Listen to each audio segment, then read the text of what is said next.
Good morning, students. In today's class, we will read the next story of this lesson about grandfathers and trees. Half lesson हमने इसका story को read किया था, तो अब हम नेक्स्ट स्टोरी रीड करेंगे कि इसमें क्या था। तो मैं आपको थोड़ा सा डिस्कस कर रही हूँ कि आप स्टोरी में जो हमने इससे पहले स्टोरी की थी उसमें क्या आया था। तो this is the story about the grandfather and the narrator. It is the good relationship between the grandfather and the narrator's. यहाँ पर एक शो किया गया है कि ग्रैंडफादर और नरेटर्स के बीच में जो रिलेशन था वो कितना अच्छा था। जो नरेटर थे यानी उन्हें लगता था कि जो उनके ग्रैंडफादर हैं वो एक मैजिशियन है, क्योंकि उनके पास कुछ इस तरह की ट्रिक्स थी। यानी कोई भी जब ऐसा काम होता था जिससे हम घबरा जाते थे या जिस काम को हमें लगता था कि हम नहीं कर पाते, तो उनके जो ग्रैंडफादर थे वो बहुत ही यानी न ईज़िली उस काम को करते थे और हमें ऐसा लगता था कि वो काम बहुत ही ईजी है। तो इस तरह के कुछ इंसिडेंट यानी नरेटर्स के साथ होते हैं जिसमें यह नरेटर्स को ये लगा कि उनके जो ग्रैंडफादर है वो मैजिशियन है, क्योंकि उनकी ट्रिक्स के द्वारा किसी भी काम को करना बहुत ही ईज़ी लगता था उसे। तो इसमें जो फर्स्ट इंसिडेंट हुआ था, क्या हुआ था, जो नरेटर था उसके यह चोट लग गई थी। तो जो उनके ग्रैंडफादर थे उन्होंने एक बाय मैजिक उस चोट को ठीक किया, यानी अज्जा को जो है पता भी नहीं चला था यहाँ कि उसे कहीं पर चोट लगी थी। ओके। और सेकंड इंसिडेंट जो उसने अपनी आँखों से देखा था कि उन्होंने क्या देखा था कि उनके जो ग्रैंडफादर हैं जब वो एक बार स्टेशन पर जा रहे थे तो वहाँ पर एक लेडी थी जिन्होंने एक बच्चे को, ये देखिए पिक्चर में, एक बच्चे को अपने गोद में लिया जो और बहुत ही ज़्यादा रो रहा था और इरिटेट सा हो रहा था। तो स्टेशन पर सब लोग उसे बहुत ही देख रहे थे क्योंकि वो बहुत ज़्यादा रो रहा था। तो ग्रैंडफादर काफ़ी देर से उसे देख रहे थे, तो उन्होंने कुछ ऐसा किया स्टेशन पर उनके पास आकर कि बच्चा जो है स्माइल पास करने लगा और उन्हें देखकर बहुत ही खुश होने लगा। ओके, तो now next we will start story. Next है हमारा page number 36, last pages. The next summer I turn to the Pandupur of the my vacation as usual. अगली समर में क्या करता हूँ, अगली जो हमारी समर गर्मियों की जो छुट्टियाँ होती है, I return to the Pandupur, मैं पांडुपुर वापस चला जाता हूँ for my vacation as usual. जैसे ही मेरी छुट्टियाँ होती है जैसे मैं हमेशा जाया करता था। There was a bumper crop of mangoes that year. Bumper crop of mango यानी बम्पर होता है बहुत सारे, उस समय वहाँ पर मैंगोज़ की क्रॉप जो है बहुत ही अच्छी हुई थी। That year was everyday global of the heart content, यानी उन सबको देखकर यानी एवरीबडी ग्लोबल बहुत ही अच्छे से, यानी gobble to their heart content, यानी उन आम को ग्लोबल होता है अच्छे से खाना। यानी आम को आपने देखा है ना हम कैसे रस के साथ उससे खाते हैं, तो सब जो है बहुत ही अच्छे से हार्ट कंटेंट यानी दिल से संतुष्ट हो गए थे, वो सेटिस्फाइड हो गए थे उन आम को खाकर, यानी इतनी अच्छी क्रॉप हुई थी। One day I happen to find a Rasapuri mangoes.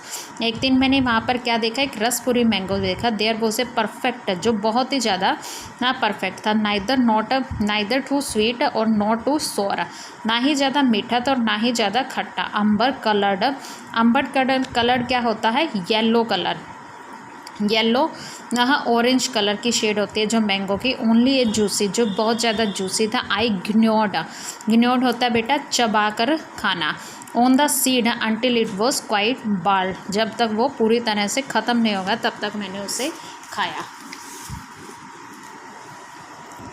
Why don't you plant it. अब जो बच्चा है अपने ग्रैंडफादर को क्या कहता है कि आप यहाँ पर यानी इसका पेड़ क्यों नहीं लगा लेते। सजेस्टेड अज्जा अपने ग्रैंडफादर को कहता है कि आप इसे पेड़ क्यों नहीं लगाते। कैन आई, क्या मैं ऐसा कर सकता। आई आस्क्ड, मैंने पूछा, ग्रैंडफादर ने पूछा। वाइड आइड होता है बड़ी बड़ी आँखों से, यानी जब उन्होंने ये कहा कि आप यहाँ पर आम का पेड़ क्यों नहीं लगा लेते, तो यानी वो हैरान होकर उससे पूछने लगे।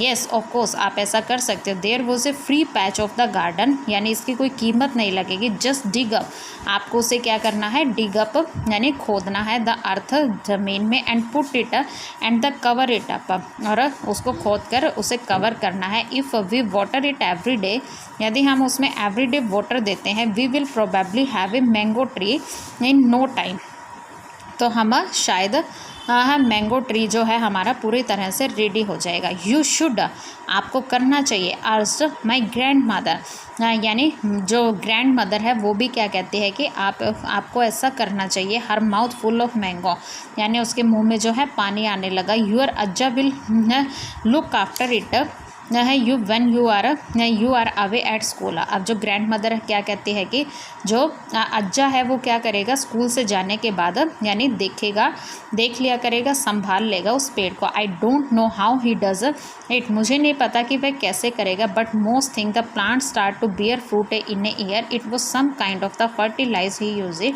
आई थिंक। बट मोस्ट थिंग, किंतु ज़्यादातर चीज़ें क्या होती है, he plant start to bear fruit in a year, यानी एक साल में जो प्लांट होता है वो क्या करने लगता है, उस पर जो फ्रूट हैं वो आने लग जाते हैं। It's some kind of fertilize, इसमें यानी वो किस तरह के फर्टिलाइज होता है, यानी किस टाइप के, यानी ज़मीन पर वो फर्टिलाइज़ करते हैं, उपजाऊ होते हैं। ही यूजेस आई थिंक, जिस तरह से हम उसे यूज़ करते हैं, यानी जो प्लांट्स होते हैं और फ्रूट होते हैं वो उपजाऊ भूमि पर ही लगते हैं।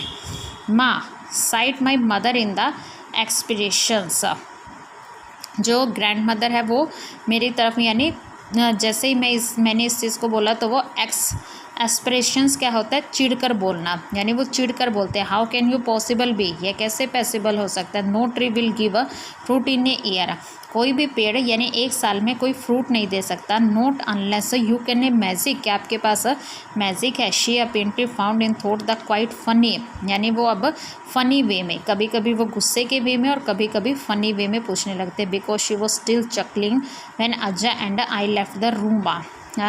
Because she was still chuckling, यानी चकलिंग क्या होता है, यानी अंदर ही अंदर मन ही मन मुस्कुराना जो होता है उसे हम क्या बोलते हैं, चकलिंग। तो वो चकलिंग करती है अज्जा, and I left the room, और मैं अपने रूम में चला जाता हूँ। अज्जा मीन्स अपने रूम में चला जाता है। Outside we got the spade, बाहर क्या देखते हैं, हम देखते हैं कि एक स्पेड क्या होता है, कस्सी। एंड डग ए होल, वहाँ पर हम एक होल करते हैं। I will never forget that the day working quietly, मैं इस दिन को कभी नहीं भूल सकता। वर्किंग क्वाइटली, मैं काम कर रहा हूँ आउट ऑफ द बैकयार्ड, यानी अपने घर के पीछे। विद माई ग्रैंडफादर, अपने ग्रैंडफादर के साथ। My finger nails turn with red, जो मेरी फिंगर्स के नेल्स हैं वो क्या हो गए हैं, स्टेन्ड होता है धब्बे, यानी वो रेड हो गए हैं। पांडीपुरी सोयल, यानी पोंडीपुरी सॉइल, पोंडीपुरी की जो मिट्टी होती है वो रेड मिट्टी होती है, तो उससे जो उसके नेल्स हैं वो पूरी तरह से रेड हो गए हैं। और the sun warm on our back, जब वो खुदाई कर रहे थे स्पेड के साथ, तो वो किस तरह से बैठे थे,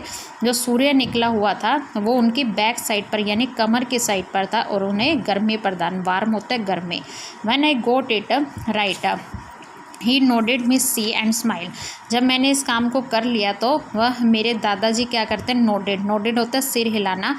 एट मी एंड स्माइल, यानी सिर हिलाकर मेरी तरफ देखते हैं और स्माइल करते हैं। ही ऑलवेज स्माइल विद आइज़, वह हमेशा कहाँ से स्माइल, यानी जब वो स्माइल करते हैं तो उनकी आंखों में खुशी होती है। He smile is another reason I remember that day, उनकी स्माइल का एक अलग सा रीज़न होता है। That and because it was the summer last with him, क्योंकि ये उनकी समर का मेरे साथ, because it was the last summer with him, क्योंकि उनकी ये जो समर थी वो लास्ट समर थी मेरे साथ। ओके 11 मंथ लेटर, 11 महीने के बाद, बैक इन द मद्रास, जब वो मद्रास से वापस आते हैं। द टेलीफोन रैंग, टेलीफोन की घंटी बजती है, रैंग होता है घंटी बजना। It was just after dinner, और ये सब कब होता है, जैसे ही वो लोग डिनर करते हैं, जब वो अंदर आकर खाना खाते हैं। And the mother hurried to the next room to the answer, mother hurried जल्दी से आती है नेक्स्ट रूम में और आंसर देती है। आई heard her speak a moment and she gave a cry, तब मैं यानी जाकर सुनने ही वाला था तो मैंने वहाँ पर क्या देखा, शी गेव ए क्राई, यानी वो रो रही थी जो ग्रैंड मदर थी।